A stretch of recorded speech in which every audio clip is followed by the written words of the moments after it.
YouTube, we have a TCG video for you, and it is the release of Blue Eyes White Dragon. The structure deck Blue Eyes White Destiny is now live just about, and I've gotten a hold of all of the cards and put together a TCG compiled locals ready deck profile. I'm gonna give you a forewarning, this is not budget. There are some cards in here that are definitely gonna raise your eyebrows for those of you who are playing Blue Eyes. Just a little bit of as a side quest for fun.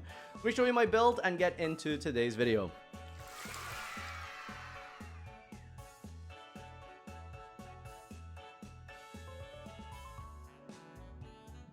Alright, so Blue Eyes White Dragon, surprisingly, only playing 2 copies of the Blue Eyes White Dragon. Then we have 3 copies of Sage with Eyes of Blue. This is the 1-card combo quote-unquote. It's more of a control deck. You aren't really ending on anything super fancy, which is the entire point of this deck. You'll see there's a lot of non-engine in here. The new card here, 3 Maiden in White. The way this card works is that it discards itself from your hand to be able to send itself from the hand, or field actually. You can use it as a body. First and foremost, then send it, as it does bring itself back from the graveyard as well when you special summon Blue Eyes. Send itself from the field or the hand, and then it activates a trap card from your deck. It is True Light, which I'll get into in a moment here. 1 copy of Roar of the Blue Eyed Dragons. The way that this card works is that it's a nice little searchable card.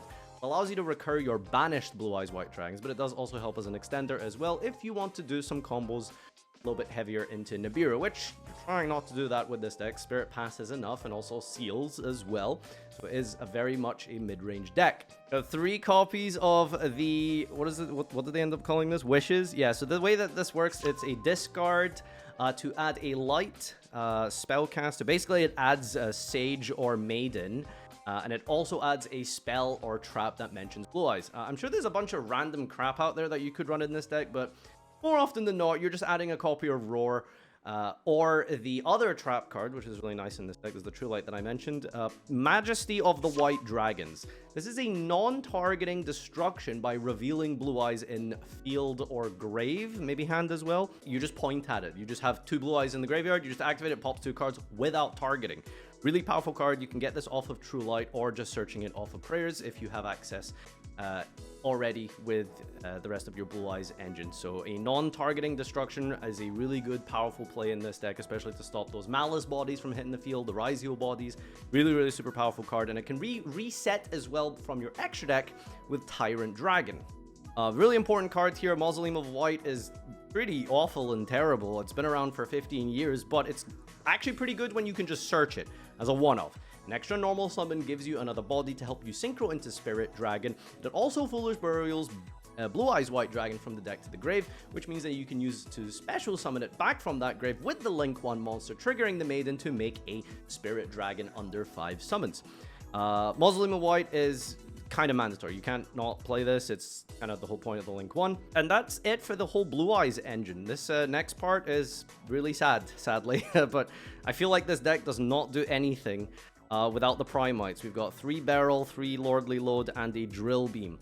It's almost as if these cards were designed for Blue Eyes in mind. It really is so good. The way that this deck works, or rather this engine, is that you normal summon Barrel, it sets Load from deck to the field, and you activate Load and it adds Drill Beam. Yeah, it's just absolutely incredible. Drill Beam is a target a card and then banish it, and it also negates it in the process.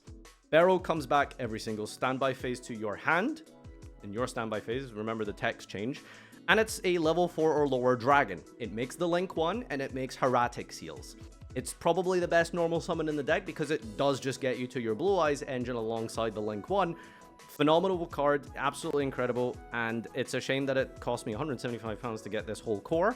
But overall, no regrets. We get to play Blue Eyes White Dragon. So that is the entire engine of the deck.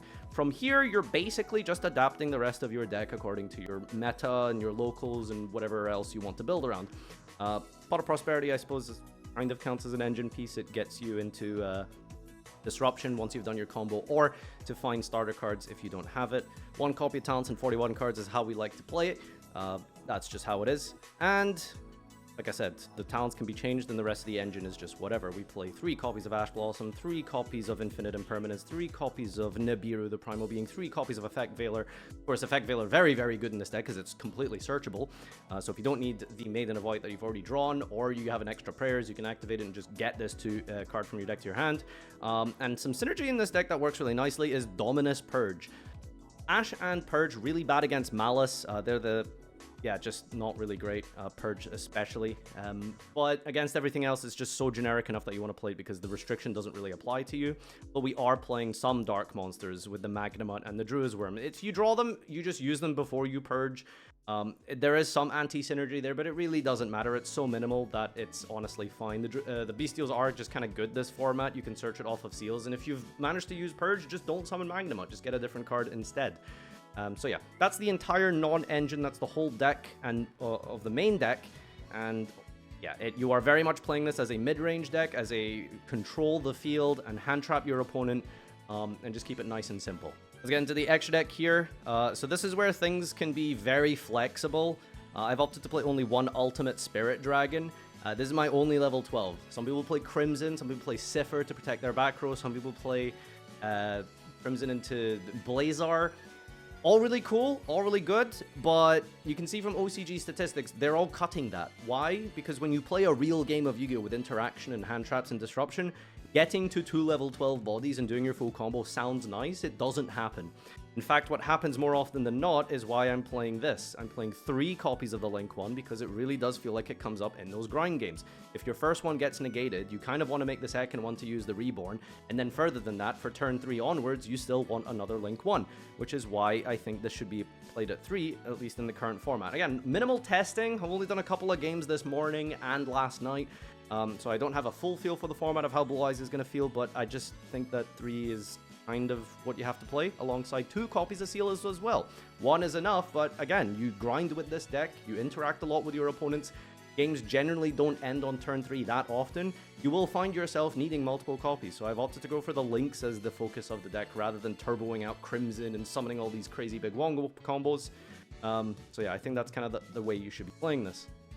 The Synchros, we have the Triple Spirit Dragon. So this is a kind of an old card, but it's really good in and of its own right. So it has a Grave Negate. So if you just play against a graveyard deck, just sitting on this is really nice. And your opponent can't special summon more than 1 monster at a time. If for whatever reason you play against Pendulum, it basically just acts as a weird summon limit. I don't know what else it's kind of good against. There's situations where maybe against Malice, you just sit on it, and then they can't use Whitebinder or something. Never really got that far. But the most important aspect of this is that it tags out into a monster that destroys it during the end phase. So typically you can just tag into your Ultimate Spirit Dragon, which is just an Omni Negate, and then when he's destroyed, it brings back the Spirit Dragon. But then the Spirit Dragon can't tag from that point on because it's no longer considered Synchro Summon. But usually you're just going from this into this, maybe sitting on this for a little bit, seeing what they're playing first. Perhaps the Graveyard effect comes up, then you can go into this. But yeah, that's the whole reason and logic for that. And then we've got the Lightstorm Dragon. This is a Spirit Dragon target as well. It's basically like a Twin Twister, sort of. It just pops back row, so if you play against back row decks, just good utility to have a way to get rid of spell and trap. So we've got one Lightstorm Dragon and another target to tag into with the Moonlight Rose Dragon for the Spirit Dragon. Just a on-summon bounce. Very simple card. And then we have the rest of the Blue Eyes stuff here. We've got Neo Blue Eyes Ultimate Dragon. So Prayers has a graveyard effect. You can banish it from the grave to equip a monster you control. You can equip Blue Eyes and then tribute it to contact into one of these Tyrant Dragons. I'm playing 2 because I'm kind of just going with the flow here. I've never needed to, but apparently it's your grind game, and also the second effect is pretty relevant because it can add back the Majesty Pegasus from your graveyard should you not be able to end the game there and then. Last final card is Lina. Lina seems okay this format. You can bring back your opponent's light monsters. In the mirror match, of course, that could be very relevant. But I figured just having a Lina in here would be kind of good utility. So extra deck, very flexible. And it's really just a case of what do you want to build around for your non-engine and your meta versus the locals or regional level. Alright, let's do a quick little combo and show you how this deck works. So you can go normal summon Sage. Sage effect, this adds a level 1 light tuner, so you can get Veiler if you already have the Maiden. But in this case, we are going to demonstrate by searching Maiden. Get Maiden from your deck to your hand here, then you link it off, and then summon the level 1, link 1 rather, go into the Spirit with Eyes of Blue. Spirit of Eyes of Blue effect on summon adds Mausoleum. So after you activate Mausoleum, you can activate the effect of Maiden of White to discard. Then this activates True Light from your deck here. You activate True Light from your deck. This allows you to then set a spell and trap, which we'll be doing later, but for now, let's use the effect of the Mausoleum to send a Blue Eyes from deck to grave. At this point, it's important to note that you can play around Ghost Ogre if you have another level 1 that you can normal summon. Just means that you get the extra normal summon before you send. Then you activate the effect of the Mausoleum to send the Blue Eyes.